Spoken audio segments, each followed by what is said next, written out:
असल पाकिस्तान ख़ास तौर पर शहरी सिंध के अवाम। अच्छा, आपकी एक नज़र से एक वीडियो कुछ गुजारी हुई होगी जिसके अंदर कल रात पीपल्स पार्टी के दहशतगर्द नाज़ाबाद के इलाके में MQM के इलेक्शन ऑफिस पे फायरिंग कर रहे हैं, स्ट्रेट फायर कर रहे हैं। उनके पास सब मशीन गन्स हैं, लॉन्ग रेंज वेपन्स हैं, पुलिस भी मौजूद है और धड़ल्ले के साथ वो फायर खोल रहे हैं ना, धन धन धन धन जैसे एक होती है। और उसके अंदर एक कारकुन जिसका नाम फराज भाई है, वो बेचारे जो है उसके अंदर शहादत हो गई। और ये ऐसा तो नहीं है कि पीपल्स पार्टी की पहला कोई हरकत दिखी है। अभी कुछ दिन पहले हमने मंगो पीर में भी देखा था और मच्छर कॉलोनी में भी देखा था, स्ट्रेट फायर मारे और लोग उसमें शहीद हो गए MQM के। तो कहने का मकसद ये है कि जो फराज भाई हैं उनको पता नहीं इंसाफ मिलेगा नहीं मिलेगा। आपने फिर सुबह मुस्तफ़ा कमाल भाई की एक प्रेस कॉन्फ्रेंस सुनी जिसके अंदर वो स्ट्रेट के आगे दुहाई देते नज़र आए कि भाई हम वो लोग हैं जिन्होंने मुल्क की खातिर स्टैंड लिया है। पहले हमारे बाप दादा ने कुर्बानी दी और फिर हालिया दिनों में हमने कराची के अंदर जो एंटी पाकिस्तान एलिमेंट है उसको हटाने में अपना किरदार अदा किया और जो सिंधु देश एलिमेंट है उसके सामने हम सीसा पिलाई दीवार बन के खड़े हुए। तो अफसोस की बात यह है कि फराज भाई जो है ना, अगर ये शायद PTI के कारकुन होते या ये कोई पंजाब से ताल्लुक़ रखते होते, इवन के सराइकी होते, कश्मीरी होते, पठान होते, बलोच होते, तो इस वक्त पूरे दिन मीडिया जो है ना वो इस पर एक टिकर चला रहा होता है, कैंपेन चला रहा होता। और अगर मिसाल लें, रिज्यूम कर लेते हैं कि ये जो गन्स थी ये MQM वाले फायर कर रहे होते ना, उल्टा होता ना, अब रिटर्न फायर हो रहा होता या फिर वो फायर कर रहे होते, उन्होंने इनिशिएट किया होता, तो फिर होता क्या, पूरे दिन एक MQM की जो ना मट्टी पलीत हो रही होती है। इनको टेररिस्ट ऑर्गेनाइजेशन, UN में जाओ, इधर जाओ, उधर जाओ, पूरी दुनिया में जाओ और जो है ना वो उस पर रोना धोना हो रहा होता।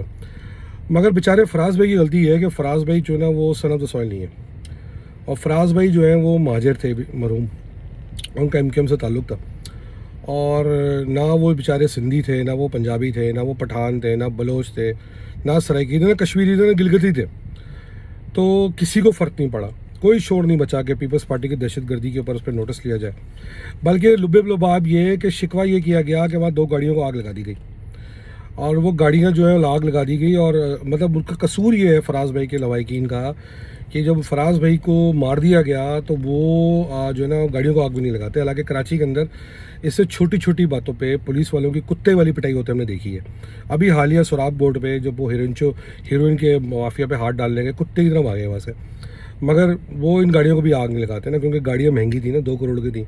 फराज भाई तो महाजन हैं, उनके औकात 2 करोड़ की गाड़ियों के बराबर भी नहीं है। तो आप अलमिया देखिए कि वो जो 2 करोड़ की गाड़ियाँ शायद जल गई हैं, 1.5 करोड़ की गाड़ियाँ जल गई हैं, उसकी मीडिया को ज़्यादा फिक्र है ना कि वो बेचारे फराज भाई की ना, जिनके अपने भी लवाहिकीन हैं। तो ये हाल है, ये समझ लें आप। क्योंकि फराज भाई के जो कसूर, शायद मुझे ये लगता है कि फराज भाई भी अगर मिसाल लें कि आपका जो है ना वो शायद किसी और कौमियत से होते, या फराज भाई किसी अमीर का बच्चा होते, या फराज भाई शायद PTI में होते, या फराज भाई किसी और जमात में होते, तो आज फराज भाई की जो ना वो DP चल रही होती हर मीडिया चैनल पे और सारा मीडिया जो है ना वो इंसाफ मांग रहा होता पीपल्स पार्टी से। मगर अफसोस की बात, मैंने तो कहीं ये तक पढ़ा कि कोई इल्ज़ाम लगा रहा था कि यही MQM के लोग जो पीपल्स पार्टी में गए हैं उन्होंने मारा है उनको, फराज भाई को। हाँ, कभी कभार ऐसा लगता है कि पता नहीं इंसाफ मिलेगा नहीं मिलेगा।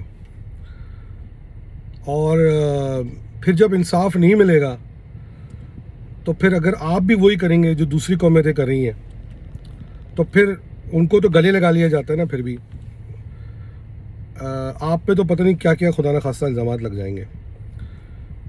मेरी दुआ है कि वो मौका दोबारा, वो ये शहर कराची जो है ना, ये दोबारा उस रविश में ना चला जाए जैसे कुछ साल पहले था, और अमन व अमान के साथ मामला चले। ये जो पीपल्स पार्टी नाम का एक जानवर, जैसे PTI कहते हैं ना, आपने डेवलप किया, ये जो पीपल्स पार्टी नामी जानवर जो डेवलप कर दिया है ना, जिसको पैसा भी दिया है, दबा के, वेपन भी है उसके पास, वो कहा था ना जुल्फ़िकार मिर्ज़ा ने, ये शब बारात पे चलाने के लिए नहीं दिए, तो ये जो आपने खड़ा कर दिया है, तो जानवर को तो फिर जानवर की तरह ही मारा जाता है। तो ये फैसला अब रियासत को करना है कि जानवर को ये ख़ुद काबू करेगी, या जैसे मुस्तफ़ा भाई ने कहा कि हमें, मतलब मुस्तफ़ा भाई को बता दें या MQM को बता दें कि जी देखें, फराज भाई की जो औकात थी ना वो ये थी, वो महाजर का बच्चा था, उसकी कोई औकात नहीं थी। आपके जो खून है, हमारी कोई औकात नहीं है, कोई वैल्यू नहीं है। आप हज़ार भी मर जाए ना, हमें कोई फ़र्क नहीं पड़ता। और आप पुट ले जो पुटना है, बता दें, ख़त्म करें मामले को, ड्रामा ही ख़त्म करें ना। ये क्या ड्रामा लगाया हुआ है।